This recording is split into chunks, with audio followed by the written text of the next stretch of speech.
Hello guys हम लोग इस वीडियो में डिस्कस करने वाले हैं अपने upcoming IPO Indian Railway Finance corporation के बारे में। इसके साथ साथ हम लोग आईपीओ की जनरल टर्मिनोलॉजी के बारे में भी डिटेल में डिस्कशन करेंगे। बिकॉज गाइस इस समय आईपीओ का सबसे ज्यादा क्रेज है और आईपीओ बहुत अच्छे अच्छे रिटर्न कमा के दे रहे हैं और हर कोई आजकल आईपीओ में इन्वेस्ट कर रहा है। सो गाइस इस आईपीओ के बारे में जानने के साथ साथ इस आईपीओ में इन्वेस्ट करना चाहिए या नहीं करना चाहिए, उसके साथ साथ हम लोग ये भी जानेंगे कि आगे जो अपकमिंग आईपीओ आने वाले हैं उनकी एनालिसिस क्या क्या आपको करनी चाहिए before investing your money in that. So guys ये वीडियो बहुत ही ज़्यादा इन्फॉर्मेटिव रहने वाली है, आप इसको एंड तक देखिएगा, आपको बहुत ज़्यादा इन्फॉर्मेशन मिलेगी इस अपकमिंग आईपीओ के बारे में भी और भी जो आपको फ्यूचर में हेल्प करेगी दूसरे आईपीओ की एनालिसिस में। सो गाइज एंड तक देखिएगा ये वीडियो। So guys to start with who owns Indian Railway Finance Corporation. Guys ये पूरी 100% गवर्नमेंट ओन्ड कंपनी है, इसकी पूरी 100% टेकिंग गवर्नमेंट के पास है। इसका प्रमोटर्स हैं प्रेसिडेंट ऑफ इंडिया जो कि एक्ट करते हैं मिनिस्ट्री ऑफ रेलवेज के। तो गाइज ये पूरी 100% गवर्नमेंट ओन्ड कंपनी है और गवर्नमेंट अपना, जैसे कि आपने कहीं पढ़े भी होगा, आपको पता ही होगा कि गवर्नमेंट का टारगेट है इस साल काफ़ी बड़ा, करोड़ों का टारगेट है जो उससे डिसइन्वेस्टमेंट करना है अपनी कंपनीज में। तो उसी टारगेट का एक प्लान है कि इस कंपनी में भी वो अपना डिसइन्वेस्टमेंट कर रही है। कुछ इसमें अपना जो आईपीओ लाई है उसमें से कुछ ऑफर फॉर सेल भी है फ्रेश इशू के साथ साथ। सो गाइस और इसके बाद आपको पता ही होगा एलआईसी का भी आईपीओ आने वाला है, तो एलआईसी में भी डिसइन्वेस्टमेंट कर रही है। तो इसका कुछ जो आईपीओ का प्रोसेस है वो डायरेक्टली गवर्नमेंट ऑफ इंडिया के पास जाएगी। जो गवर्नमेंट इंडिया का फिस्कल डेफिसिट हुआ है बजट में इस साल और पिछले साल, इस साल तो कोरोना की वजह से ज़्यादा हुआ है इसका फिस्कल डेफिसिट, उसको बैलेंस करने के लिए ये फ्रेश ये जो इशू है ये ऑफर फॉर सेल का, ये उसके लिए यूज़ करेगी government of India. So guys सबसे पहले अब हम जानेंगे कि ये कंपनी करती क्या है। तो गाइस इस कंपनी का सिर्फ एक ही क्लाइंट है, मिनिस्ट्री ऑफ रेलवेज। जो भी मिनिस्ट्री ऑफ रेलवेज के अंदर मिनिस्ट्री ऑफ रेलवेज के अंदर जो भी एंटिटीज आती हैं उनको ये फाइनेंस करती है। ये एक तरीके की फाइनेंसिंग कंपनी है। फाइनेंस जैसे बैंक्स भी फाइनेंस करती हैं, एनबीएफसी भी फाइनेंस करती हैं, बट बैंक्स के और भी काफ़ी सारे रोल्स होते हैं। तो ये एक एनबीएफसी है, ये एनबीएफसी है जो फाइनेंस करती है और इसका सिर्फ एक ही क्लाइंट है जो भी एंटिटीज मिनिस्ट्री ऑफ रेलवेज के अंदर आती हैं, मेनली इंडियन रेलवेज ही। सो गाइस ये एक डेडिकेटेड बोरोइंग आर्म है इंडियन रेलवेज का। जो भी इंडियन रेलवेज को पैसों की जरूरत पड़ती है वो इसी कंपनी से वो लेती है और इसी कंपनी को वापस चुका देती है। Right guys. So guys Indian railways को जितना भी कैपिटल एक्सपेंडिचर करना होता है, जो भी कैपिटल एक्सपेंडिचर जैसे इंडियन रेलवेज को एक्सपेंड करना है, कोई नई ट्रेन लॉन्च करनी है या फिर एग्जिस्टिंग ट्रेन में कुछ बोगीज ऐड करनी है, तो उसके लिए इंडियन रेलवेज को कैपिटल की जरूरत होती है। तो उस कैपिटल के लिए कुछ बजट तो इंडियन रेलवेज के पास खुद का भी होता है, अपना बजट जो एलोकेट करती है कि इतना हम कैपिटल एक्सपेंडिचर चलेंगे, इतना एक्सपेंडिचर करेंगे इस साल। बट उसके अलावा भी कुछ भी जो भी एक्स्ट्रा मनी चाहिए होता है वो इस कंपनी के थ्रू ही इंडियन रेलवेज के पास आता है। Right guys. सो गाइस ये पैसा इसी कंपनी से इंडियन रेलवे फाइनेंस कॉर्पोरेशन से लेती है। ये डेडिकेटेड बोरिंग आर्म है और इसी कंपनी को वापस चुका देती है। सो गाइस इसका आप देख पा रहे होंगे ये गवर्नमेंट टू गवर्नमेंट ही डीलिंग है और गवर्नमेंट का, आपको पता है गवर्नमेंट की कोई भी कंपनी होती है वो ऑलमोस्ट रिस्क फ्री ही होती है। ऑलमोस्ट मैं इसलिए बोल रहा हूँ क्योंकि 100% रिस्क फ्री चीज़ कुछ भी नहीं है इस दुनिया में। ऑलमोस्ट रिस्क फ्री इसलिए होती है क्योंकि गवर्नमेंट की बैकिंग है और ये अगर इन केस कुछ अगर इंडियन रेलवेज पे नहीं कर पाती है तो कैसे ना कैसे गवर्नमेंट उसे पे कर देगी और कोई भी डिफॉल्ट नहीं होगा। क्योंकि गाइस ये लैंडिंग का बिजनेस हर कोई करना चाहता है, हर कोई इंटरेस्ट कमाना चाहता है, बट लैंडिंग के बिजनेस में सबसे बड़ी रिस्क यही होती है कि हमारा पैसा मर जाएगा, हमें पैसा वापस नहीं मिलेगा। ये बैंक्स के भी आपने सुना होगा इतने सारे एनपीएस होते हैं, नॉन परफॉर्मिंग असेट्स, ये इसी की वजह से बैंक थोड़ा बहुत लॉसेस खाती है। नहीं तो अगर नॉन परफॉर्मिंग असेट्स हो ही नहीं और अगर बैंक को टाइम पे पैसा मिल जाए विद इंटरेस्ट तो बैंक बहुत सारा पैसा कमाए, एनबीएफसी भी बहुत सारा पैसा कमाए। लैंडिंग के बिजनेस में सिर्फ एक ही रिस्क होता है कि अब जो पार्टी को जिसको हम पैसा दे रहे हैं वो हमें डिफॉल्ट ना कर दे और वो हमें पैसा लौटाए नहीं। बट सिंस इसमें government of India ministry involve है, गवर्नमेंट ऑफ इंडिया की बैकिंग है, तो इसमें जो ये कंपनी फाइनेंस कर रही है इंडियन रेलवेज को, उसका डिफॉल्ट होने का रिस्क बिल्कुल ना के बराबर है। Right guys. सो गाइस अब हम लोग कुछ इंपॉर्टेंट फिगर्स के बारे में बात कर लेते हैं। इंपॉर्टेंट फिगर, इसका नेट इंटरेस्ट मार्जिन है 1.5%, जो कि बहुत अच्छा है, जो कि नेट इंटरेस्ट मार्जिन माना जाता है 1.5%। ऑल्दो इतना अच्छा नहीं है compare to other NBFC, but since इसकी रिस्क फ्री रिटर्न है, जो ये पैसा दे रही है रेलवे को वो उसको रिस्क फ्री वापस मिल रहा है, तो उस हिसाब से काफ़ी अच्छा इसका नेट मार्जिन है 1.5%। नेट मार्जिन गाइज ये होता है कि जितना आपको रेस करने में नेट इंटरेस्ट जो होता है, पैसा रेस करने में जो का खर्चा हो रहा है और आप जितना उसको लैंड कर रहे हो जिस रेट पे, उसके बीच में जो डिफरेंस उसको बच रहा है 1.5%, वो उसका नेट इंटरेस्ट मार्जिन है। दूसरा हम लोग इसके रेवेन्यू एंड प्रॉफिट के बारे में डिस्कस करेंगे। सो गाइस गाइज ये वेबसाइट है चित्तौड़गढ़, ये बहुत ही अच्छी वेबसाइट है। इस पे आपको जब सब्सक्रिप्शन, अभी ऑल्दो इसका सब्सक्रिप्शन ओपन नहीं हुआ है, अराउंड 18 जनवरी को ये ओपन होगा। उसके बाद यहाँ पे आपको वो भी डिटेल मिलेंगी कि कितना सब्सक्रिप्शन आ रहा है। तो ये चित्तौड़गढ़ वेबसाइट है, ये आप गूगल पे सर्च कर सकते हैं। तो आपको सब्सक्रिप्शन ट्रैक करने में आसानी रहेगी कि आज कितना सब्सक्रिप्शन आया, कल कितना सब्सक्रिप्शन आया, जिससे कि आप अकॉर्डिंगली अपना डिसीजन ले पाएँ। तो यहाँ पे अच्छी पूरी फिगर्स आती हैं कि कितना अब तक सब्सक्रिप्शन आया, और बाकी सारी डिटेल्स आपको हर IPO के रिलेटेड इस वेबसाइट पर मिल जाएगी। सो गाइज मैं आपको बता रहा था इसकी कुछ इंपॉर्टेंट फिगर्स। तो गाइज इसका रेवेन्यू देखते हैं हम लोग यहाँ पे ईयर 2018 में 31 मार्च 2018 में इसका 92,000 करोड़ का इसका रेवेन्यू था। सॉरी 92,000 इन मिलियंस है ये हमारा, 92,000 इन मिलियन का इसका रेवेन्यू था। यहाँ पे 1,09,873 का रेवेन्यू था 19 में, और 1,34,210 का रेवेन्यू था 2020 में। अब इस ईयर में भी अभी सिर्फ 30 सितंबर का डेटा है, 21 तक ये भी बढ़ जाएगा। तो देखेंगे आप ईयर ऑन ईयर इसका रेवेन्यू बढ़ ही रहा है, इसका अच्छा ग्रोथ जा रहा है। दूसरा हम लोग जब प्रॉफिट आफ्टर टैक्स की बात करें तो देखिए इसका प्रॉफिट 20,000 मिलियन था 18 में, और यहाँ पे 21,000 था, 31,000 अभी हाफ ईयर का है 18,000, बट इस ईयर भी काफ़ी अच्छा जाने वाला है। तो गाइस इससे पता चल रहा है कि इसके ईयर ऑन ईयर ग्रोथ काफ़ी अच्छी हो रही है, और चांसेस हैं ये फ्यूचर में और अच्छा कमा के दे। देखिए यहाँ पे आप लिखा भी हुआ है कंपनी प्रमोटर्स में, the president of India acting through the ministry of railways is the promoters of this company. So guys दूसरा हम लोग डिस्कस करते हैं इसके पी रेशो के बारे में। इसका गाइस पी रेशो, जिस पी रेशो आपको पता ही होगा, पी मल्टीपल। तो इस समय इस ये जो रेट रखी गई है, इसका पी रेशियो, इसका प्राइस टू अर्निंग रेशियो जो रखा गया है, प्राइस से हम कंपेयर करें तो 6.6 है। जबकि आप NBFC इंडस्ट्री का देखेंगे तो पी रेशियो 17 है। तो इंडस्ट्री रेशियो के हिसाब से आपको चीपर रेट पे ही मिल रहा है। तो इस पैरामीटर से भी ये IPO बहुत अच्छा खरा उतरता है। तो गाइस आप कंसिडर कर सकते हैं। दूसरा गाइस हम लोग इसकी ROE की बात करें, रिटर्न ऑन इक्विटी, तो इसकी वो भी काफ़ी अच्छी है। इसकी 13% की ROE है, जो कि बहुत अच्छी मानी जाती है। दूसरा हम लोग नेट प्रॉफिट मार्जिन देखें तो उसका 25% है, वो भी काफ़ी अच्छा है। दूसरा सबसे मोस्ट इंपॉर्टेंटली इसका NPA, नॉन परफॉर्मिंग एसेट। जैसा कि मैंने आपको वीडियो के स्टार्ट में बताया था कि लैंडिंग के बिजनेस में सबसे ज़्यादा प्रॉब्लम आती है नॉन परफॉर्मिंग एसेट्स की। अगर डिफॉल्ट होगा तो वो हमारा पूरा का पूरा इंटरेस्ट तो छोड़िए, इनकम तो छोड़िए, जो हमने कैपिटल उसको दी थी वो दैट इज प्रिंसिपल, वो भी मारा जाता है। बट सिंस इसका सिर्फ एक ही क्लाइंट है, वो भी गवर्नमेंट बैकिंग है उस पर, इंडियन रेलवेज, तो इसका NPA बिल्कुल जीरो है, जो कि बहुत अच्छा है। दूसरा इसकी CAGR पिछले 5 ईयर की वो है 15%, जो कि बहुत अच्छी है। दूसरा इसका प्रॉफिट CAGR वो 50% है, वो भी काफ़ी अच्छा है। और इसके सारे जो फाइनेंशियल नंबर्स हैं वो काफ़ी अच्छे हैं। दूसरा गाइस हम लोग इसमें बात करते हैं, सबसे इंपॉर्टेंट मैं आपको एक चीज़ और दिखाता हूँ। दूसरा हम लोग इसमें बात करते हैं ये कंपनी पैसे रेस क्यों कर रही है, इसको पैसे की रिक्वायरमेंट क्यों है। तो गाइस ये दूसरा मैंने जैसे आपको बताया, एक मोटिव तो यही है कि ऑफर फॉर सेल है कुछ पोर्शन इसका, जो पैसा डायरेक्ट गवर्नमेंट ऑफ इंडिया को चला जाएगा। तो गवर्नमेंट ऑफ इंडिया का जो फिस्कल डेफिसिट है उसको कम करने के लिए, उसका जो डिसइन्वेस्टमेंट टारगेट है उसको मीट करने के लिए गवर्नमेंट अपनी अंडरटेकिंग्स, अपनी स्टेक होल्डिंग जो भी उसकी कंपनीज में वो बेच रही है 1 बाय 1।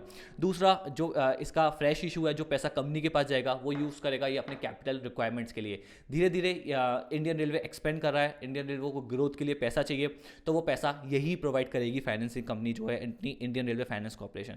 तो ऐसे उस कैपिटल को इकट्ठा करने के लिए ये अपना ये रेस कर रही है, और वो फिर पैसा वो आगे इंडियन रेलवेज को लैंड करेगी। तो कैपिटल अपना रेस करने के लिए एक मोटिव ये है इसका। दूसरा गाइस मैं आपको दिखाता हूँ, आप ये लाइन देखिएगा, in physical year 2019 the actual capital expenditure by the Indian railway were rupees 1,334 billion, out of which IRFC finance 525 billion, accounting for the 39.34% of the expenditure. यानी इंडियन रेलवेज ने जितना भी 2019 में खर्चा किया था उसका ऑलमोस्ट 40%, उसका 50% ही मान लीजिए, almost 40-50% Indian Railway Finance corporation ने ही फाइनेंस किया था। तो देखिए कितना बड़ा कैपिटल रिक्वायरमेंट जो कि इंडियन रेलवेज का है वो ये फाइनेंस कॉर्पोरेशन लाके उसको दे रही है। बाकी वो उसका खुद का बजट होता है इंडियन रेलवेज का, जो जिससे वो यूज़ करके अपने इन्वेस्टमेंट करती है, अपनी ग्रोथ करती है।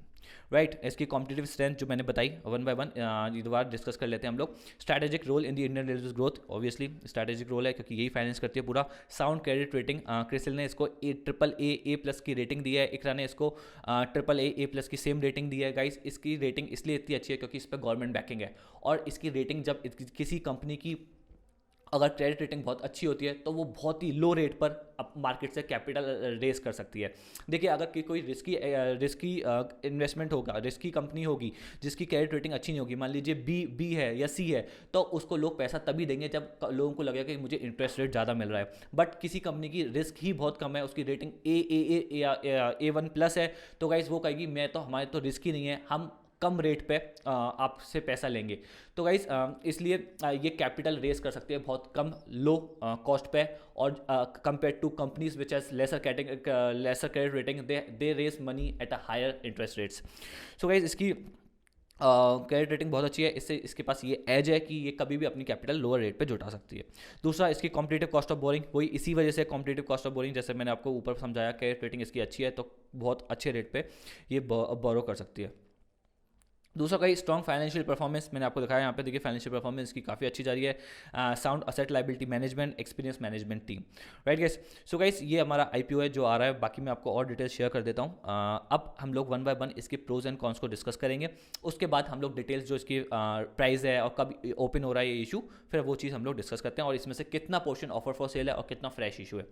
सो गाइस हम लोग पहले डिस्कस करते हैं इसके प्रोज, इसके क्या, आप इसमें इन्वेस्टमेंट करने के क्या क्या फ़ायदे हैं इस कंपनी में। तो गाइस सबसे पहला मैंने आपको बताया इसकी फाइनेंशियल परफॉर्मेंस बहुत अच्छी है। देखिए मैंने आपको बताया ईयर ऑन ईयर इसके रेवेन्यू बढ़ रहे हैं, ईयर ऑन ईयर इसके प्रॉफिट बढ़ रहा है, इसका CAGR बहुत अच्छा है, इवन प्रॉफिट CAGR भी बहुत अच्छा है।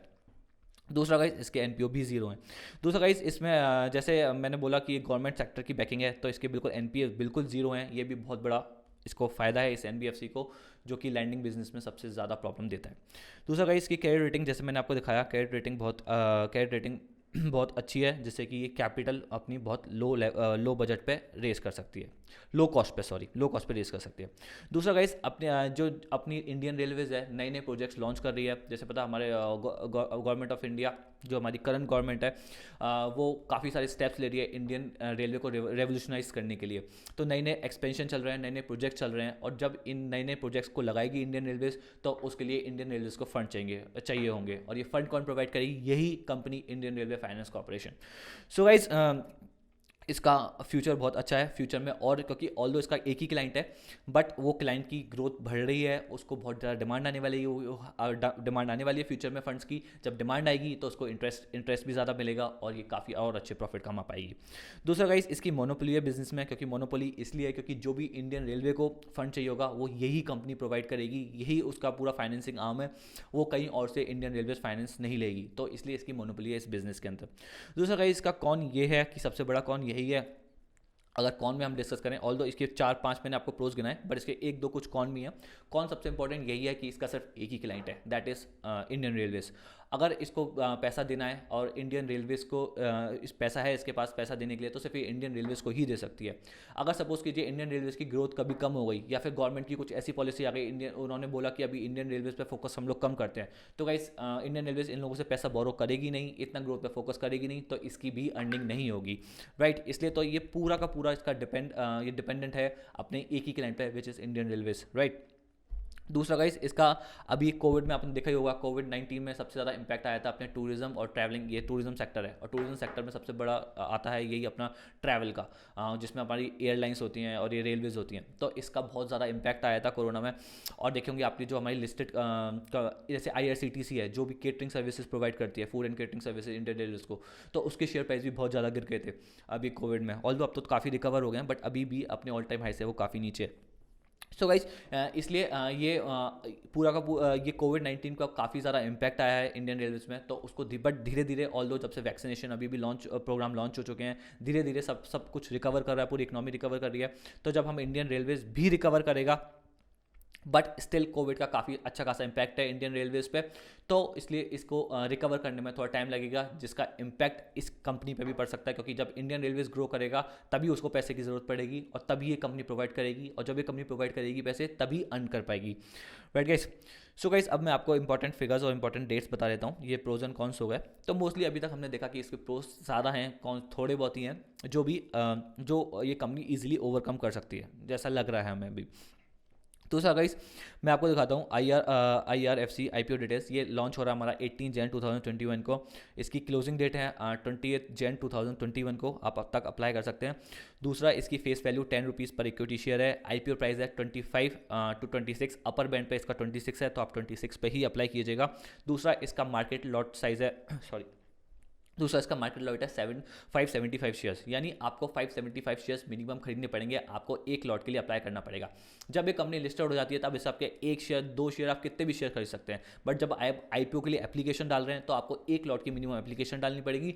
उस एक लॉट के अंदर हमारे आएंगे 575 शेयर्स, और 575 शेयर्स का प्राइस अपर बैंड पे होगा 26 पर शेयर। तो हम लोग 575 इंटू 26 से मल्टीप्लाई करेंगे तो 14,950 आपको पर लॉट पे करना पड़ेगा।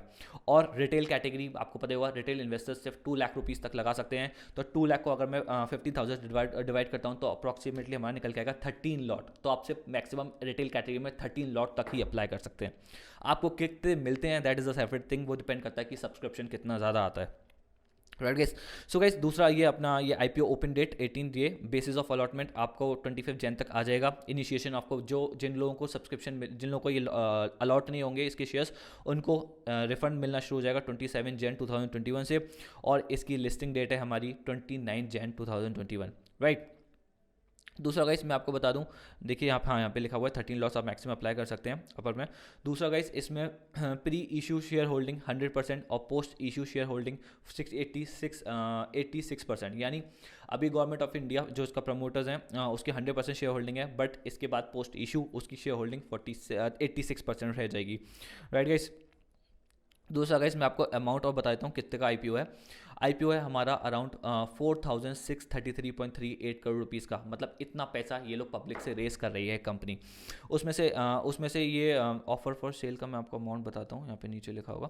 राइट, सो ICC ये अपना 4,633 करोड़ रुपीज़ रेस कर रही है। इसमें से कुछ पोर्शन, एग्जैक्ट फिगर्स यहाँ पे नहीं लिखी हुई हैं, कुछ पोर्शन गवर्नमेंट ऑफ इंडिया के पास डायरेक्ट जाएगा, that is offer for sale, और कुछ पोर्शन इसका फ्रेश इशू है जो इस कंपनी को पास जाएगा और ये कंपनी यूज़ करेगी अपने फर्दर एक्सपेंशन के लिए। तो इस 4,633 करोड़ का कुछ portion is offer for sale and कुछ पोर्शन इज फ्रेश इशू जो कंपनी के पास जाएगा। Right guys, so guys, loaded bid ready retail category guys, I think I have covered all the important points related to this IPO, important figures. So guys, अब question ये आता है कि हम इसको सब्सक्राइब करें या नहीं करें। राइट, सो गाइस इससे पहले मैं आपको कुछ और फिगर्स दिखा देता हूँ। रिसेंटली जो IPO हमारे लिस्ट हुए हैं उनका क्या क्या परफॉर्मेंस रही है। मैंने भी अपने लास्ट इस बैक्टर फूड IPO में अप्लाई किया था, और 288 शायद इसका प्राइस था जिसमें मैंने अप्लाई किया था, और मुझे एक लॉट अलॉट भी हुआ था। तो गाइस उसमें पहले ही दिन इसकी लिस्टिंग हुई थी 100% पे। देखिए यहाँ पे लिखा हुआ है लिस्टिंग गेन वॉज 100%। इसकी लिस्टिंग हुई थी 501 रुपीज़ पे, या issue price was 288 and listing हुई थी इसकी 500 लिस्टिंग क्लोज 600 के आसपास, 500 पे ओपनिंग हुई थी और इसका करीब 600 रुपीज़ के आसपास इसकी क्लोजिंग थी। तो 100% के इसकी रिटर्न आई थी, और मैंने फर्स्ट डे ही प्रॉफिट बुक कर दिया था, मैंने वेट नहीं किया था। उस दिन फ्राइडे भी था तो मुझे लग रहा था वीकेंड आने वाला है, बेटर यही होगा सॉरी कि मैं अपने प्रॉफिट बुक करके निकल जाऊँ। 100% की रिटर्न बहुत होती है। 15,000 रुपीज़ थे अप्रॉक्सीमेटली इसका लॉट साइज, और 15,000 से मेरी इन्वेस्टमेंट 30,000 की हो गई। 15,000 का मुझे प्रॉफिट हुआ था बैक्टा IPO में। बट देखिए उसके बाद ये रेगुलरली गिराया, और अब जाके देखो अब इसका करंट मार्केट प्राइस करीब 457 के आसपास चल रहा है, और इसमें करंट गेंस आ रहे हैं 58%। राइट, तो देखिए उसके बाद से कितना गिर गया। उस दिन मुझे रिटर्न मिले 100%, अगर मैं अभी तक होल्ड करता तो मेरे रिटर्न गिर के सिर्फ 60% हो जाते हैं अप्रॉक्सीमेटली।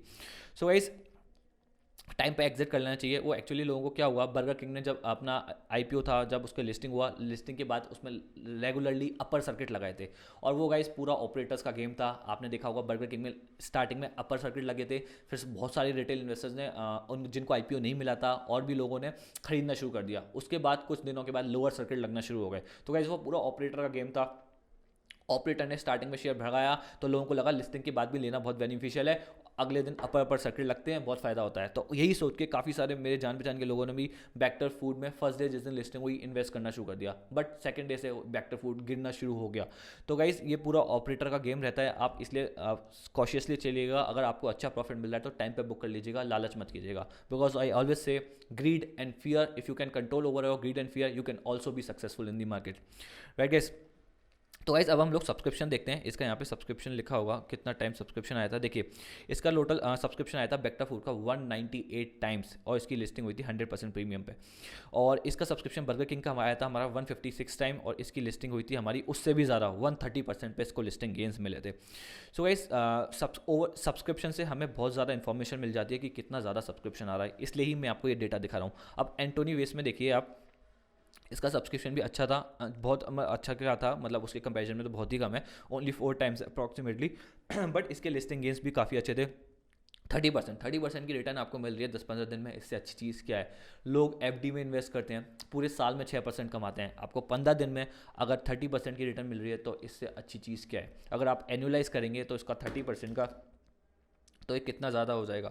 तो आप देखेंगे अगर हम 30% को इसको एनुलाइज करते हैं, हमारी 30% रिटर्न है 15 डेज़ की, राइट। 15 डेज़ इंटू 365, तो आप देखेंगे हमारी इसके 730% के आसपास की हमारी रिटर्न हो गई। 30 इंटू 24 या 720-730% की हमारी ईयरली रिटर्न हो गई अगर हम इसको एनुलाइज करते हैं। तो गाइस बहुत अच्छी रिटर्न है इवन इस एंटोनी वेज में, और इसमें तो बहुत ही अच्छी रिटर्न आई थी हमारी बैक्टर्स और बर्गर किंग में। बट गाइस ये सब्सक्रिप्शन से हमें एक आइडिया लग जाता है कि रिस्पांस कैसा आ रहा है पब्लिक का। अगर पब्लिक का रिस्पांस अच्छा है और अलॉटमेंट अगर ओवर सब्सक्रिप्शन है तो अलॉटमेंट तो देखिए, अगर 198 टाइम सब्सक्रिप्शन है तो सबको ऑब्वियसली मिलेगा नहीं, और जिन्हें नहीं मिलेगा वो कोशिश करेंगे कि लिस्टिंग के बाद खरीदें, तो उससे शेयर प्राइस और शूटअप होता है और उसका प्रीमियम और ज़्यादा बढ़ जाता है, उसके लिस्टिंग गेंस और बढ़ जाते हैं। इसलिए हम लोग फर्स्ट डे पे इन्वेस्टमेंट नहीं करते। जैसे कि इसका लास्ट डेट है, इसका सब्सक्रिप्शन का लास्ट डेट है, मैं आपको दिखाता हूँ यहाँ पे इसका लास्ट डेट 28 जैन इसकी क्लोजिंग डेट है। तो हम लोग फर्स्ट डे पे सब्सक्राइब नहीं करते, लास्ट डेट तक वेट करते हैं 28 को, क्योंकि लास्ट डेट में ही आपने देखा होगा सबसे ज़्यादा सब्सक्रिप्शन आता है। मेजर पोर्शन जो आता है, जैसे 198 टाइम्स बैक सब्सक्राइब हुआ था, तो उसका जो मेजर पोर्शन होगा अराउंड 100 टाइम्स जो एक्स्ट्रा, वो लास्ट डे ही आया होगा। क्योंकि गाइस इसका एक रीज़न होता है, जैसे मैं आपको बताता हूँ, बड़े बड़े, हम तो चलो रिटेल इन्वेस्टर्स हैं, जो बड़े बड़े इंस्टीट्यूशनल इन्वेस्टर्स होते हैं उन लोगों की इंटरेस्ट कॉस्ट लगती है, क्योंकि आपको पता ही होगा जब आईपीओ में आप पैसा लगाते हैं तो वो कुछ पीरियड के लिए ब्लॉक हो जाता है और उसके बाद आपको अलॉटमेंट मिलता है, और उस पीरियड के लिए जब वो ब्लॉक होता है तो आपको इंटरेस्ट कुछ नहीं मिलता, उस पर इस पर कुछ पैसा आपकी कमाई नहीं होती। अगर आपको नहीं मिलेगा तो आपको पूरा पैसा वापस मिल जाएगा। 14,950 आपने अप्लाई किया तो 14,950 आपको वापस मिल जाएगा।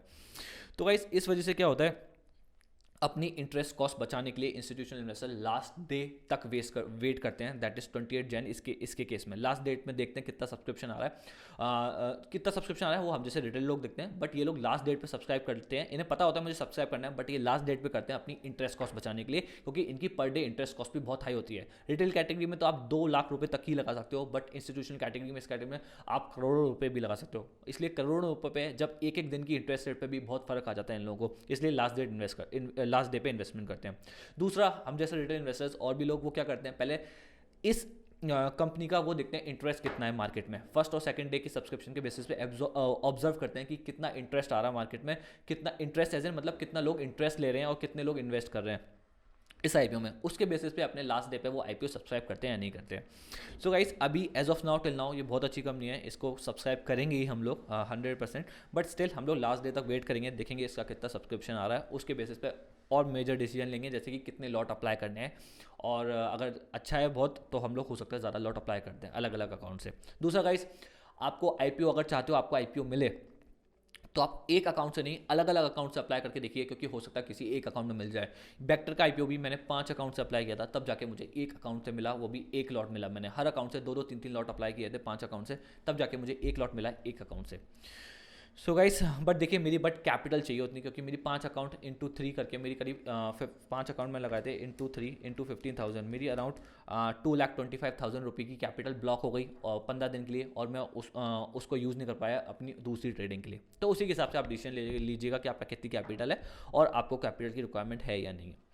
Right guys, so guys I think this video has been a lot informative for you and you have learned a lot and you will follow all these steps while investing in this IPO as well as in the future IPO as well. So guys, thank you so much. I will see you in my next video.